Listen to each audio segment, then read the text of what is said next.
O Corinthians terá um novo diretor de futebol estatutário? Vídeo de hoje do canal do Nicola traz a resposta e fala também para completar as últimas do bastidores, finanças e muito mais. Fala aí pessoal, sou Jorge Nicola, bem-vindos a mais um vídeo do canal, sempre bom ter vocês por aqui sem perder tempo. Pedir para deixar like, se inscrever no canal e ativar as notificações, assim você é avisado toda vez que pintar vídeo novo, beleza? Quero falar agora sobre o Corinthians, o que há de verdade na história de que o Timão terá um novo diretor de futebol estatutário. Há uma pressão grande de conselheiros e diretores mais próximos do presidente Osmar Stabile para que ele tenha uma figura de um diretor acima do Fabinho Soldado tocando o departamento de futebol. O Stabile não pretende mexer nessa situação antes do fim da temporada. Ele teme que qualquer mudança no departamento de futebol possa culminar com, por exemplo, a perda do título da Copa do Brasil a partir de 10 de dezembro contra o Cruzeiro. O Corinthians começa a disputar as semifinais e o sonho é terminar com o título da Copa do Brasil para dar uma volta olímpica e assegurar vaga na Libertadores da América do próximo ano. Até por isso, qualquer contratação de um diretor estatutário nem é uma contratação, mas a escolha de um diretor estatutário é alguém que já faz parte da política do Corinthians e que assumiria esse cargo de diretor de futebol vai ficar para 2026, até porque existe a decisão dentro do clube de que Fabinho Soldado não permanecerá para o próximo ano, alguém super mal avaliado pela nova diretoria. Há uma impressão muito ruim de que o aumento concedido pelo Augusto Melo antes de deixar a presidência ao Fabinho não tenha sido apenas pelo mérito do diretor de futebol. Importante registrar também que o Osmar Stabile já conta com um comitê de futebol que o ajuda nas principais decisões e dá para contar também que o Fran Papaiordano é alguém com voz super ativa dentro desse comitê. Se tivesse que haver a escolha de um diretor estatutário de futebol, a tendência é que esse nome seria do Fran. Para completar o noticiário alvinegro, o Corinthians recebe o Ceará nesse domingo na Neoquímica Arena, precisando urgentemente da vitória, até por conta da derrota contra o Red Bull Bragantino, para não perder espaço e pontos em relação aos times que ainda brigam por vaga em Libertadores da América. Para falar sobre o Corinthians, informação importante. Juca Kfouri afirma que o Timão negocia com a Caixa pelos name rights da Neoquímica Arena. Você sabe, o Corinthians tem uma dívida de mais ou menos 700 milhões de reais referente ao financiamento do estádio com a Caixa Econômica Federal. Esse acordo pelos name rights do estádio poderiam fazer com que essa dívida deixasse de existir ou fosse praticamente finalizada, acabada.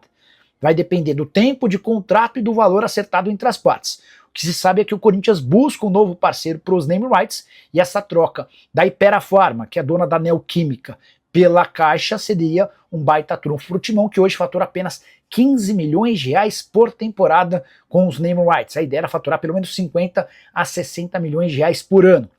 Um acordo de 12, 13, 14 anos seria suficiente para que Corinthians e Caixa finalizassem essa dívida referente ao estádio. Só para completar também, de acordo com o Juca Kfouri, não se descarta até a possibilidade de a Caixa, além de adquirir os name rights do estádio, também passar a ser patrocinadora master. Resta saber o quanto o banco estatal está disposto a colocar de dinheiro. A gente sabe que negociações com bancos estatais sempre são mais complicados.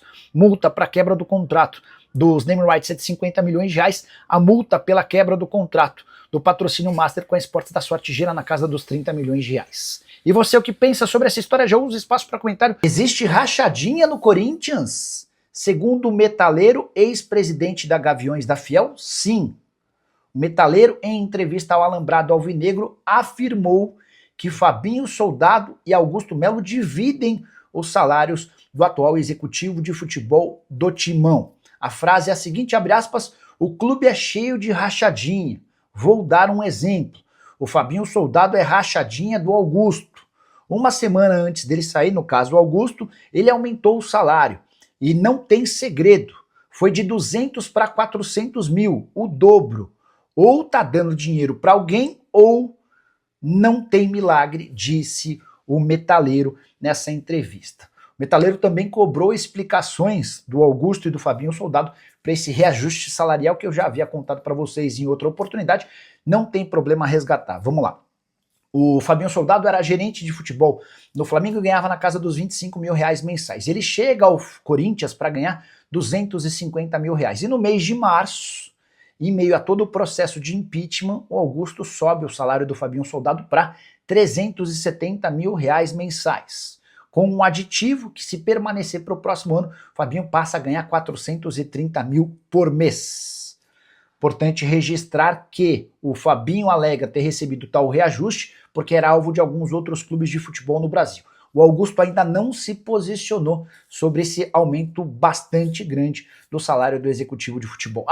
Nessa mesma entrevista, o metaleiro ainda afirmou que não tem trabalho bom nenhum do Fabinho Soldado, e aí o metaleiro lembra que o contrato do Memphis Depay, de 6 milhões de reais por mês para o Corinthians, é mais uma obra do Fabinho Soldado. Antes de mudar de assunto, só registrar que o metaleiro afirmou é falado com enorme frequência por gente da nova diretoria.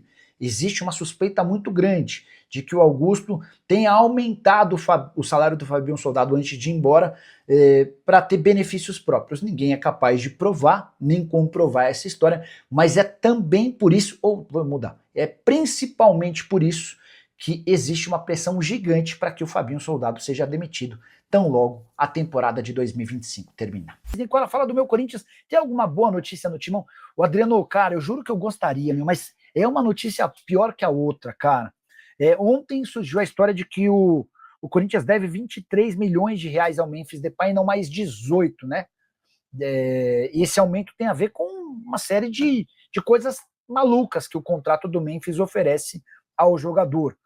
Tem luvas, que é o prêmio pela assinatura do contrato, tem prêmio atrasado do Campeonato Paulista, tem bônus por jogos, tem bônus por participação em gol, tem direito de imagem, são 23 milhões de reais. Mas a última notícia do dia, que também é ruim, e eu juro que eu vou tentar trazer alguma notícia boa para vocês, diz respeito ao fim do prazo para que o Corinthians se acertasse com o Matias Rojas.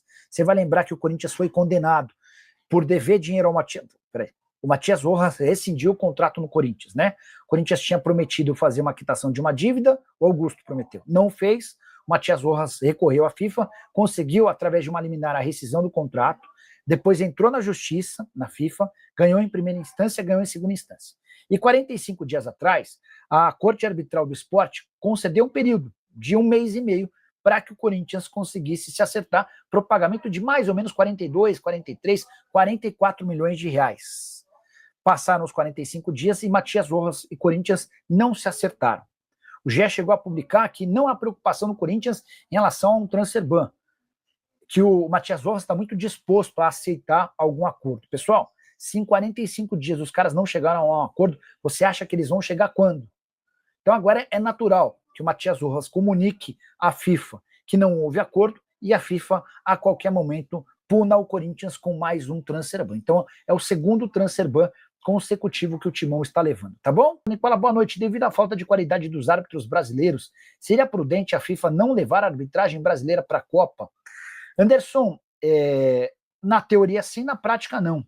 Porque a avaliação dos caras da FIFA, que não estão no dia a dia aqui, é de que os dois árbitros brasileiros que estiveram na Copa do Mundo de Clubes foram bem.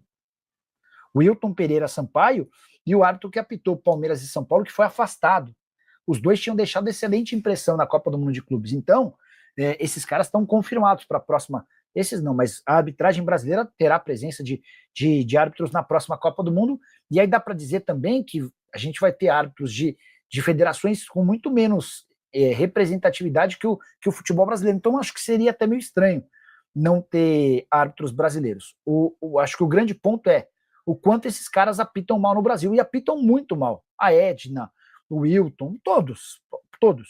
O que dá para fazer? Eu acho que, eventualmente, em jogos mais importantes, talvez fosse o caso de começar a trazer árbitros internacionais, tá bom? Estrangeiros. Nicola, like 25. Tem possibilidade de o Pedro Raul voltar para o meu timão? Sou motoboy e se tiver alguém final, nós vai para jogo. Ah, tá. Ele quer se tiver alguém afim, a gente vai para o jogo no final do ano de moto. Opa, beleza. Vamos lá, falar sobre Pedro Raul. Na semana passada assisti-me perguntado sobre o futuro do Pedro Raul e eu mandei mensagem para o presidente do Ceará. Pedro Raul vai bem no Ceará, tá? Inclusive ele fez o gol do empate contra o Fortaleza 1-1, um jogo super importante, que deixa o Ceará em situação relativamente tranquila e o Fortaleza muito ameaçado. Perguntei, presidente, você tem alguma chance de ficar com o Pedro Raul para o próximo ano? Ele disse, não, Nicola, vamos ter que devolver. Eu falei, por quê? Ele falou, porque não é um jogador que cabe no nosso orçamento. O Pedro Raul custa mais ou menos R$800 mil por mês. O Ceará paga metade, o Corinthians paga a outra metade. E o Timão desembolsou cerca de R$25 milhões para comprá-lo. Então o Ceará não tem condição de pagar os 25 milhões para comprar o Pedro Raul e muito menos em arcar com os 800 mil mensais. Então o Ceará vai devolver o Pedro Raul para o Corinthians. Se o Corinthians não conseguir encontrar interessados dispostos a bancar toda essa grana, a partir daí pode pintar, num futuro mais distante, a chance de alguma negociação para que ele volte no ano que vem, mas por empréstimo. Para comprar, está completamente descartado. Muito obrigado por você assistir o vídeo até o final. Não esqueça de deixar aquele like maroto, inscreva-se no canal, ativa também o sino das notificações para você ficar por dentro de todas as atualizações do Corinthians, combinado? A gente vai ficando por aqui naquele pique, naquele ritmo. Não esquece de dar moral pra gente, valeu? Tem também um monte de produto aí da loja, tem camisa do Corinthians, você pode estar comprando o que você quiser. Se quiser saber mais, clique na vitrine da loja, vai até o perfil do canal, vai em lojas e lá você vê um monte de variedade. Tem casaco, copo, caneca, tem mochila, geladeira, televisão, tem telefone, tá? É isso, um grande abraço, até o próximo vídeo, fui!